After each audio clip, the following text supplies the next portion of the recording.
السلام علیکم ورحمۃ اللہ وبرکاتہ۔ بسم اللہ الرحمن الرحیم، الحمد للہ رب العالمین، اللہم صلی علی سیدنا شفیعنا حبیبنا نبینا مولانا محمد بارک وسلم۔ آج کی حدیث کا موضوع ہے کہ مومن ہونے کے لیے کیا چیز ضروری ہے۔ حدیث بہت مختصر ہے۔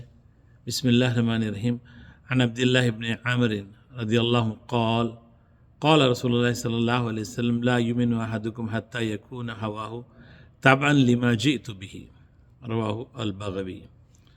ترجمہ حدیث کا اس طریقے سے ہے، عبداللہ ابن عمر رضی اللہ عنہ سے روایت ہے کہ رسول اللہ صلی اللہ علیہ وسلم نے فرمایا، تم میں سے کوئی شخص مومن ہو نہیں سکتا جب تک کہ اس کی ہوائے نفس میری لائی ہوئی ہدایت کے تابع نہ ہو جائے۔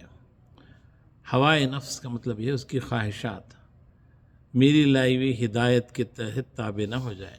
تو جب تک یہ ایک طرف خواہشات ہے، ایک طرف رسول اللہ صلی اللہ علیہ وسلم کا طریقہ ہے۔ یہ خواہشات کس کے مطابق ہونا؟ حضور صلی اللہ علیہ وسلم کے لائے ہوئے طریقے کے مطابق ہونا۔ یہ دونوں میچ ہوئے تو مومن ہو سکتا۔ ہوائے نفس، ایک بندہ ہوائے نفس کی طرف پیچھے ہے اور وہ سنت کے خلاف جا رہی ہے، حضور کی لائے ہوئی ہدایت کے خلاف جا رہی ہے، مومن نہیں ہو سکتا۔ اس کی تشریح دیکھیے گا۔ مطلب یہ ہے کہ حقیقی ایمان جبھی حاصل ہو سکتا ہے اور ایمانی برکات تبھی نصیب ہو سکتی ہیں کہ آدمی کے نفسی میلانات اور اس کا جی کی چاہتیں، دل کی جو چاہتے ہیں، پوری طور پر ہدایت نبوی کے تابع اور تحت ہونا، جو حضور صلی اللہ علیہ وسلم جو لائے اس کے تحت ہونا۔ ہوا یعنی خواہشات نفس، جو آپ کا نفس بولتا ہے اس کو بولتے ہیں ہوا بولتے ہیں، اور ہدا جو انبیاء علیہ السلام کا طریقہ ہے جو اللہ کی طرف سے دیے گئے۔ یہ یہی دو چیزیں ہیں جن پر خیر اور شر کے سارے کا سلسلہ کی بنیاد ہے، اور جن سے انسانوں کی سعادت یا شقاوت وابستہ ہے۔ انسان سعادت نیک بھی بنتا ہے یا شقاوت یا تو بدبخت بھی بنتا ہے۔ ہر گمراہی اور بدعملی اتباع ہوا کا نتیجہ ہے۔ جو بھی گمراہی ہے، بدعملی کیا ہے؟ خواہشات کی پیروی کرنا ہے۔ خواہشات جو دل بن رہا وہ کرتے جانا، اس کی وجہ نتیجہ ہے۔ جس طرح کہ ہر خیر اور ہر نیکی اتباع خدا کا سے پیدا ہوتی ہے۔ ہر خیر اور نیکی کیا ہے؟ اتباع خدا، یعنی اللہ کا بتایا ہوا راستہ اور رسول اللہ صلی اللہ علیہ وسلم کے بتائے ہوئے راستے پہ سے پیدا ہوتی ہے۔ لہذا حقیقی ایمان جب ہی نصیب ہو سکتا ہے کہ ہوائے نفس یعنی کی چاہتوں خدا یعنی اللہ کی طرف سے آئی ہوئی تعلیم کے تابع کر دیا جائے، اور جس نے خدا کو چھوڑ کر ہوا کی غلامی اختیار کی، خدا کو چھوڑ دیا، ہدایت کو چھوڑ دیا اور ہوا خواہشات کی غلامی کی، اور بجائے ربانی ہدایت کے نفسانی خواہشات کے تابع ہو گیا۔ ربانی ہدایت اللہ کی ہدایت کا راستہ چھوڑ کے خواہشات نفس کے ہو گیا، تو گویا خود ہی اس نے اپنے مقصد ایمان کو ختم کر دیا۔ یہ ایک چیز ہے۔ اب دیکھیے اب کیا چیز ہے۔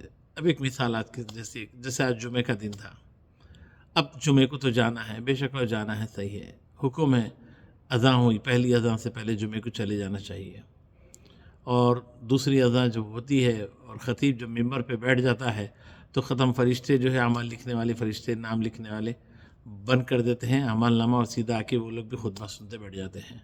تو جو لوگ خطیب اسٹارٹ کرنے سے پہلے دوسری اذان کے بعد میں جتنے بھی کسی کا بھی نام نہیں لکھا جاتا۔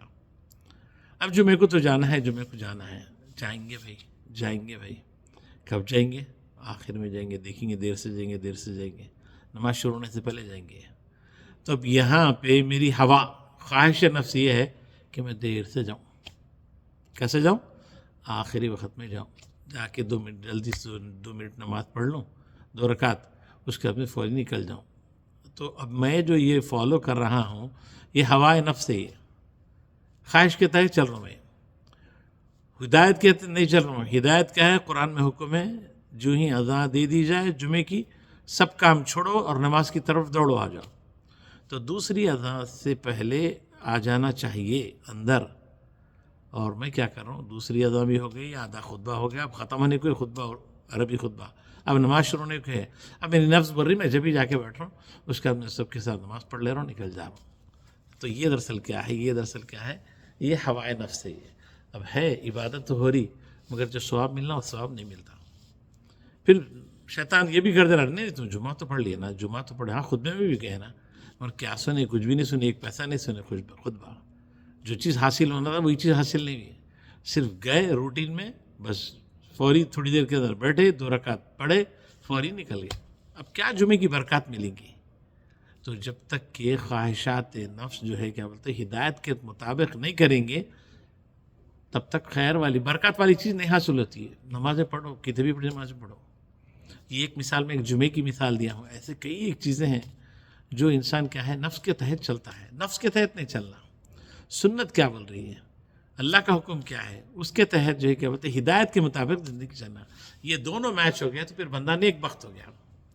اور دونوں ایک طرف گئی خواہش نفس ایک طرف جاری اور ہدایت ایک طرف جاری، بدبخت ہو گیا انسان. عمل کر رہا مگر کچھ حاصل نہیں ہے.